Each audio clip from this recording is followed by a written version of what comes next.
Jai Swaminarayan. Today we are reading Kāriyāni 8 of the Vachanamrut.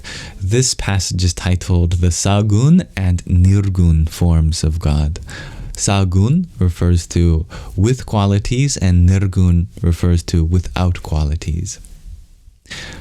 On Kartik Sudhi the 4th, Samvat 1877, or the 9th of November 1820, Shriji Maharaj was sitting on a large decorated cot on the veranda outside the north-facing rooms of Vastag Hachar's Darbar in Kāriyāni. He was dressed entirely in white clothes. At that time, an assembly of munis, as well as devotees from various places, had gathered before him. Thereupon, Muktanand Swami asked a question. Maharaj, the Vedas, the Shastras, the Purans, and the Itihas scriptures have described the Sagun form of God and have also described the Nirgun form. So how should one understand the Nirgun form, and how should one understand the Sagun form of Sri Purushottam? Also, how much does a devotee of God benefit by understanding the Nirgun form of that God? And how much does one benefit by understanding the Sagun form of that God? Shriji Maharaj replied, the Nirgun form, the form without qualities of God, is much subtler than that which is subtle. It is the Atma, the self of all the elements such as Prithvi, Jal, earth, water, etc. It is the Atma, the self of Pradhan Purush, which are higher than those elements. And it is the Atma, the self of pure Purush and Prakriti, primordial consciousness and nature, which are themselves higher than Pradhan Purush.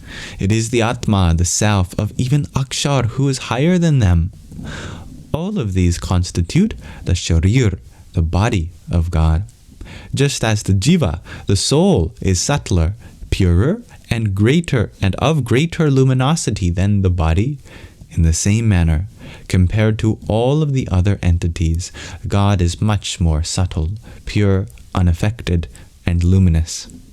For example, Akash, space, pervades the four bhuts, the four elements, Prithvi, this is earth, Jal, water, etc. Moreover, it remains unaffected by those four bhuts, and the influences of those four bhuts do not affect Akash, space. In fact, despite dwelling in those four bhuts, Akash remains absolutely unaffected. In the same way, Purushottam Bhagwan dwells in all as their Atma, as their self. Despite this, he is absolutely unchanged and untainted, and he maintains his own unique characteristics. No one is capable of becoming like him. For example, Akash, space, dwells in the four bhuts, elements, yet the four bhuts are incapable of becoming unaffected and untainted like Akash.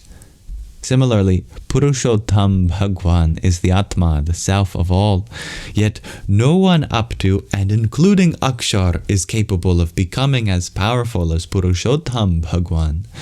In this manner, being extremely subtle, extremely unaffected, extremely pure, extremely untainted, extremely luminous, and possessing tremendous divine powers, is the Nirgun aspect of that form of that God.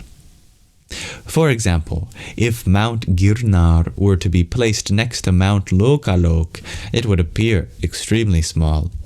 Mount Girnar does not become smaller in any way, but before the extreme vastness of Lokalok it appears small.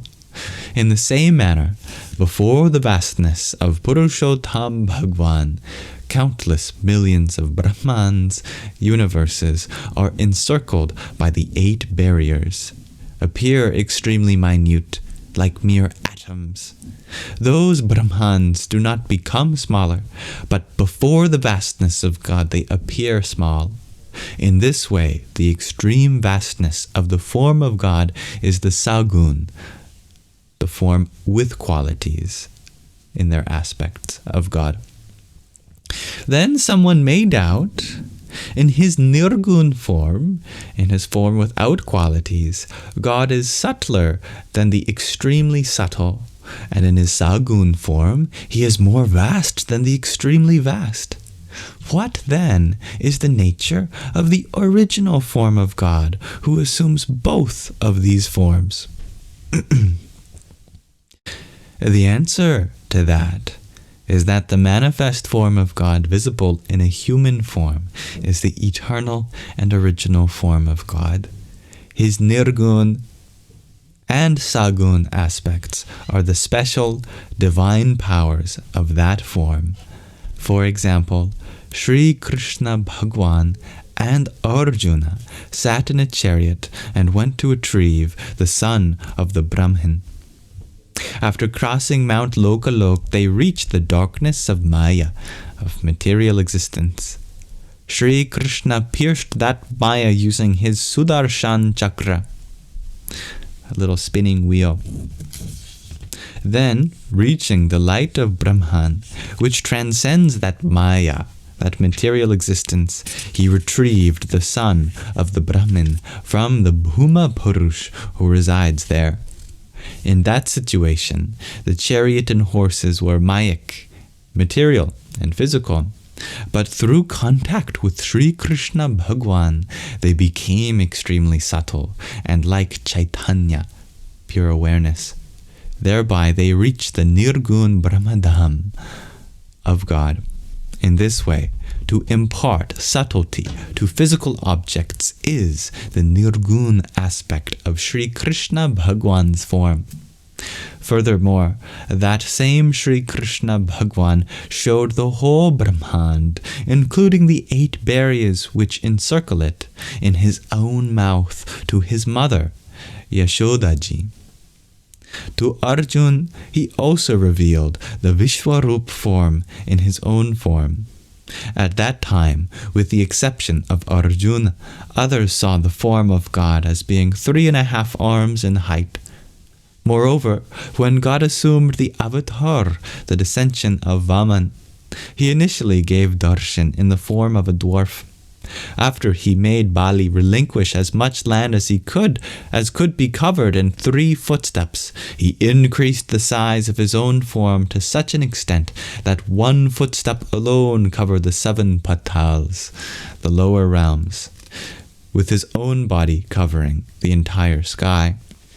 With his 2nd footstep, he covered the 7 swargs, higher realms, and pierced the outer shell of the Brahman, the universe.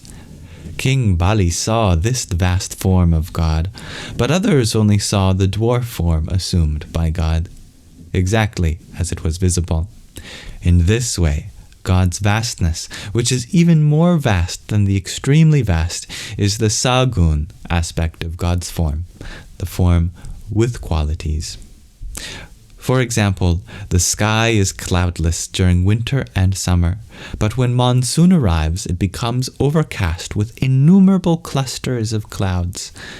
With time, these clouds form in the sky and later disperse again.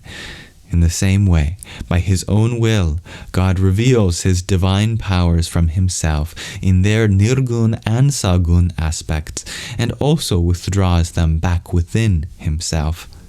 That God appears to be like a human, but no one is able to fathom the limits of his glory. If a devotee realizes the Nirgun and Sagun aspects of God's form in this manner, then Kal, time, karma, action, and Maya, material existence, would be incapable of binding them. And throughout the day, they would continuously experience wonder in their heart. Thus we come to the end of Kāriyāni 8. So, thank you for listening to this discourse by Swaminarayan Bhagwan on the Sagun and Nirgun form of the Divine. Jai Swaminarayan.